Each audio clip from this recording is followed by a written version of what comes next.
Hello बच्चों, welcome to अध्ययनिक्स। आज की इस वीडियो में हम 5 मिनट के अंदर सीखेंगे रियल नंबर के पूरे कॉन्सेप्ट को। तो चलिए इस फास्ट ट्रैक कोर्स में चलते हैं। सबसे पहले हमारा है फंडामेंटल थ्योरम ऑफ अर्थमेटिक।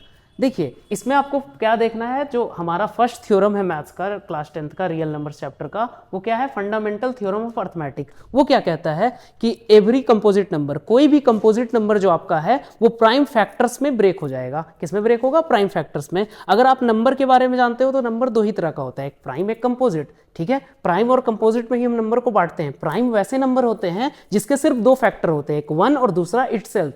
तो अगर हम कोई भी नंबर लिखते हैं, जैसे 12 एक कंपोजिट नंबर है, तो इसके फैक्टर क्या बनेंगे? अगर इसको हमको ब्रेक करना है तो कुछ इस तरीके से, 2 से 6, 2 से 3। तो यहां पे क्या बनेगा? 2 इंटू 2 इंटू 3। ये किसके बराबर हो गया? 12 के बराबर। तो कोई भी कंपोजिट नंबर प्राइम फैक्टर्स के मल्टीप्लीकेशन में ब्रेक हो जाता है। बात समझ में आ गया? इसी को हम लिख सकते हैं 2 स्क्वायर इंटू 3, 12 के बराबर। बात समझ में आया? तो यहाँ क्या है, 2 जो है आपका प्राइम नंबर है, सबसे स्मॉलेस्ट प्राइम नंबर। 3 भी प्राइम नंबर है। बात समझे? ठीक है, तो वैसे भी कोई भी कंपोजिट नंबर, हमारा कंपोजिट नंबर 4 से शुरू होता है। 4 जो है सबसे स्मॉलेस्ट कंपोजिट नंबर है। ठीक है, बात समझ में आया?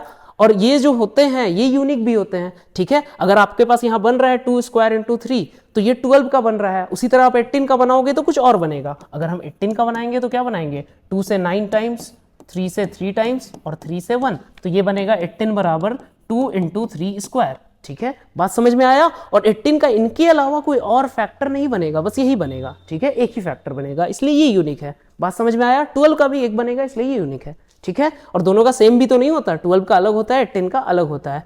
और 4 जो था आपका स्मॉलेस्ट कंपोजिट नंबर था। ठीक, नेक्स्ट जैसे आपका है प्राइम फैक्टराइजेशन। तो अभी जैसे हमने बताया प्राइम फैक्टराइजेशन, वैसे ही है। प्राइम फैक्टराइजेशन क्या है? जैसे कि आप लिखते हो कोई भी नंबर, उसको प्राइम फैक्टर्स में हम क्या कर देते हैं? ब्रेक कर देते हैं। तो प्राइम फैक्टर्स में अगर ब्रेक कर रहे हैं तो 12 को आप कैसे लिखेंगे थे? सबसे छोटा प्राइम नंबर से शुरू करो, जो कि होता है 2। ठीक है, तो इसको आप 12 बराबर क्या लिखते हो? 3 से 1। जब तक 1 ना बन जाए तब तक आपको डिवाइड करना है। तो क्या करोगे इसको? 2 इंटू 2 इंटू 3, यानी कि 2 स्क्वायर इंटू 3।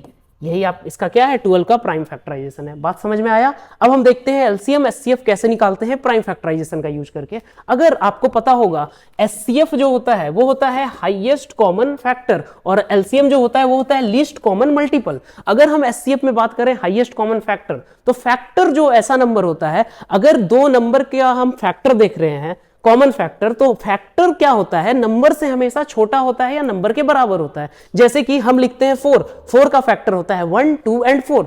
ठीक है, तो फैक्टर जो नंबर को काट रहा है, और मल्टीपल और लिस्ट कॉमन मल्टीपल में हम यूज करते हैं मल्टीपल का, तो मल्टीपल जो होता है वो नंबर से बड़ा होता है। ठीक है, तो फैक्टर छोटा होता है, मल्टीपल क्या होता है? बड़ा होता है। बात समझ में आया? तो एचसीएफ का मतलब है हाईएस्ट कॉमन फैक्टर। तो अगर दो नंबर का हम कॉमन फैक्टर निकालने हैं, या फिर 2 से अधिक नंबर का भी निकाल सकते हैं, तो कॉमन फैक्टर का मतलब क्या होगा? ऐसा बड़ा से बड़ा नंबर जो दोनों नंबर को काट दे। ठीक है, लेकिन वो दोनों नंबर को काट देगा वो वैसा बड़ा नंबर, लेकिन वो दोनों नंबर से क्या होगा? छोटा होगा। बात समझ में आया?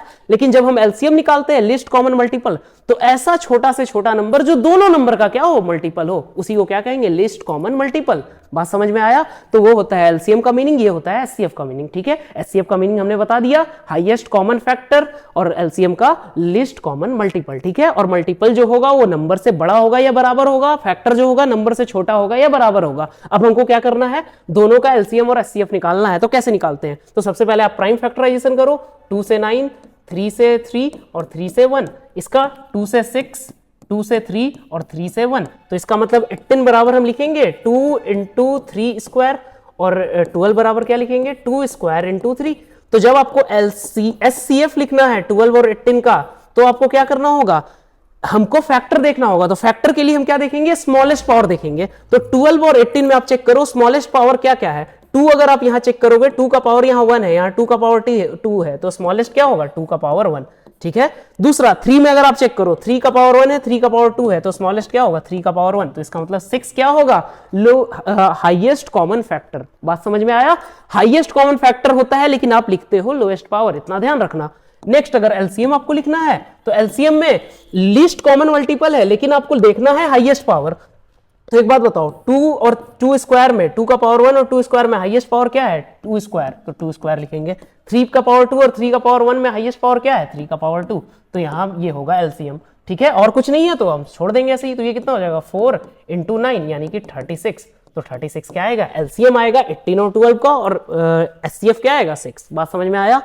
अब एक रिलेशन है एलसीएम और एचसीएफ का, क्या है, HCF of a and b into LCM of a and b बराबर ए इंटू बी। मतलब कि दो नंबर का एचसीएफ और एलसीएम का जो प्रोडक्ट होता है वो दोनों नंबर के प्रोडक्ट के बराबर होता है। ठीक है, अब चाहो तो इस क्वेश्चन में वेरीफाई कर सकते हो। जैसे कि एक नंबर था हमारा 18 और 12, तो आप पहले क्या कर लो, एलएचएस बराबर अगर लिखना है तो एचसीएफ कितना आया था, देखो पीछे स्लाइड में एचसीएफ कितना था 6 और एलसीएम 36, तो 6 इंटू 36 कर लो और आरएचएस बराबर आप कर लो 12 इंटू 18। ठीक है, ये दोनों को आप सॉल्व करके देख लो, बराबर आएगा।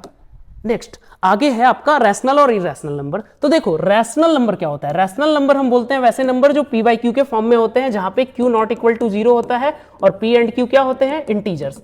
पी और क्यू क्या होते हैं, इंटीजर्स। ठीक है, पी और क्यू क्या होते हैं, इंटीजर्स। लेकिन अगर हम यहां पे एक डेसिमल का कॉन्सेप्ट अगर देखें तो डेसिमल के कॉन्सेप्ट में हम क्या देखते हैं, ये बस रैशनल नंबर के बारे में आपको मालूम होना चाहिए। पी एंड क्यू जो होते हैं वो इंटीजर होते हैं और क्यू नॉट इक्वल टू 0 होते हैं। लेकिन डेसिमल्स के बारे में आप ये जानते हो कि दो तरह के डेसिमल होते हैं, एक टर्मिनेटिंग, दूसरा नॉन टर्मिनेटिंग। टर्मिनेटिंग वैसा डेसिमल जो खत्म हो जाए, जैसे 2.15, तो 15 पे जाके ये रुक गया, उसके आगे कुछ नहीं लिखा है। 3.519 पे जाके रुक गया, उसके आगे कुछ नहीं लिखा है, तो ये टर्मिनेटिंग डेसिमल्स है। तो ये सब जो होंगे ये क्या होंगे, रैशनल्स होंगे। कैसे होंगे, रैशनल नंबर होंगे। ठीक है, दूसरा अगर नॉन टर्मिनेटिंग का बात करें तो दो केस होता है, रिपीटिंग और नॉन रिपीटिंग। रिपीटिंग ऐसा कि जिसमें डेसिमल रिपीट होता है, जैसे 2.5555, इसको हम लिख सकते हैं 2.5 पे बार। ठीक है, तो ये जो है 555 पे आगे चलते जा रहा है, 5 पे आपको छोड़ना नहीं है, डॉट लगाना है, डॉट लगेगा तभी ये हमारा क्या होगा, रिपीटिंग माना जाएगा। तो इसका मतलब क्या है, अगर डॉट नहीं लगा तो मतलब ये नॉन रिपीटिंग है, या फिर ये टर्मिनेटिंग है। नॉन रिपीटिंग नहीं, ये टर्मिनेटिंग है। ठीक है, लेकिन डॉट डॉट लगाते हैं तभी हमको पता चलता है कि नॉन टर्मिनेटिंग है। ठीक है, चाहे ये हो चाहे ये हो। तो यहां पे क्या हमने लिखा 2.5 पे बार, तो ये जो अगर रिपीटिंग रहेगा तो ये हमारा क्या होगा, रैशनल होगा। रिपीटिंग रहेगा तो क्या होगा, रैशनल होगा।